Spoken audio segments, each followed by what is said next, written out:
bad in the polls, has announced a brand new shakeup with his campaign. He's bringing it, in one hand, he's criticizing the media. In the next sentence, he's hiring somebody from the media to run his campaign. We have Dowd. He doesn't need pollsters, and yet he hired a pollster to help run his campaign. The best in the business to help explain what is going on. Matthew Dowd with ABC News. Good morning, Matt Dowd. Good morning. Glad to be here. Explain this to us. What is he doing? Well, I think he's trying to make changes. These are changes I don't think are going to have much effect. I mean, the problem, obviously, when you have a quarterback that's fumbling and throwing interceptions, changing an assistant or a line coach doesn't really help much in the course of this. And normally these kind of changes, staffing changes, occur long before the primary, not 82 days out. So unless he changes as a candidate because of this, or maybe in addition to this, it's not going to make much difference. It sounds like he's tired of being, quote-unquote, handled and wants to go back to the freewheeling and free-dealing Donald Trump. Well, that's what it sounds like. Obviously he's given teleprompter speeches in the course of this, but it sounds like he wants to be more untethered. The problem with being untethered like that, it hasn't been helpful in a general election. To me, this is akin to hiring coaches that tell you that if you want to win a race and then you hire coaches that say, oh, yeah, keep smoking cigarettes and it's okay to eat pizza every night. That's what he's basically done in the course of this. This is what he wants to do. He's going to run and either win or lose this, likely lose, I think, at this point, based on his own way of doing things. But as you look at this race, it's hard for him to get above 40 or 41% of the vote with the tack that he's taking. All right. So with that being said, Matthew Dowd, what is to make of all of these stories of the RNC, people begging the RNC to sort of cut off support and put it towards some of the other races? Well, I think there's a whole bunch of folks, I think, in the Republican Party that are now worried about what happens below the presidential race, below Donald Trump. Now, if Donald Trump loses the race by 8 or 9 points in the course of this, and this could change. Let's just say the dynamic could change if he shows up and does outstanding at the first debate. If he does outstanding at the first debate, then this race is competitive again.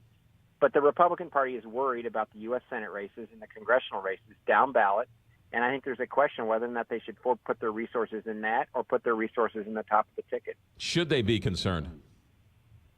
I think so. I think the bigger concern is not that a whole wall of voters, like a big wall, is going to hit the beach and take them out. I think the concern is that there's a number of Republican voters who've become more disillusioned with what's going on at the top of the ticket and don't show up.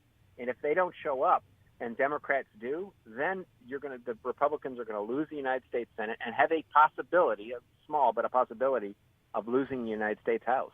Matthew Dowd, Donald Trump has a great knack for getting attention, but he also has a great knack for getting really a lot of attention on days when he should go away because Hillary is shooting herself in the foot. Is this another one of those days with this State Department and these notes from the FBI? Hillary Clinton is a flawed candidate. There's no question about it. And but for Donald Trump, she would be losing this race to any other Republican in the course of this. The majority of the country doesn't trust her, and every time these things drop on her, it hurts her. Her biggest asset in this race is Donald Trump, because when the stuff falls on her, he seems to help her pick it up off of her and move it onto himself in the course of this. So his best bet would have been to disappear after the Republican convention for 2 or 3 weeks. This race would have probably be a 3-point race or a 4-point race if that had happened in the course of this. And she smartly did that. She smartly ceded the field over the last 2 weeks to him, and it's actually benefited her in the course of this. He would be much better off allowing this stuff to fall on her and staying away from it. Matthew Dowd, when you talk to people who support Donald Trump, there's a sense that they don't believe anybody. They don't believe you. They don't believe the New York Times. They don't believe Republicans that say negative things about Donald Trump. How can it be that there's a whole faction of America that truly only believes what they want to believe? Well, I think that first, that's a problem, I think, in our polarized, divisive day and age of this country, where basically there's no common set of facts that everybody agrees to. Each side on the very left or the very right sort of says this is the set of facts, and when you have two set of facts, you can't sort of come to any consensus on anything. I understand a lot of the Trump voters. A lot of the Trump voters have been basically, in their view, lied to and manipulated over the course of the last 2 or 3 decades. They haven't seen any increase in their financial well-being over that time, no matter if it's a Democrat or Republican. And basically, they're going for the candidate that gives the biggest middle finger to Washington, D.C., regardless of how that candidate performs. That's what I think is happening in the course of this. But one of the things for our common good as a democracy, we got to get back to a basic a place where we agree to some common set of facts.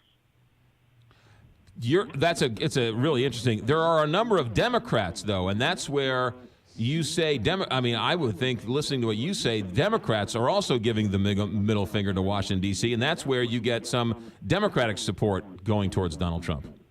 Yeah, Bernie Sanders' campaign. He was 40 points behind, 45 points behind Hillary Clinton, and almost beat her. He won 20-something states in the course of this, and so there's a huge element. There's a huge majority of the country that is completely frustrated and angry at Washington, D.C. The problem is we have two incredibly flawed candidates representing the major parties who a majority of the country doesn't trust and doesn't like. And that choice being presented to the American public isn't going to be a happy one. And come November 9th, no matter who wins this race, a majority of the country is going to be dissatisfied.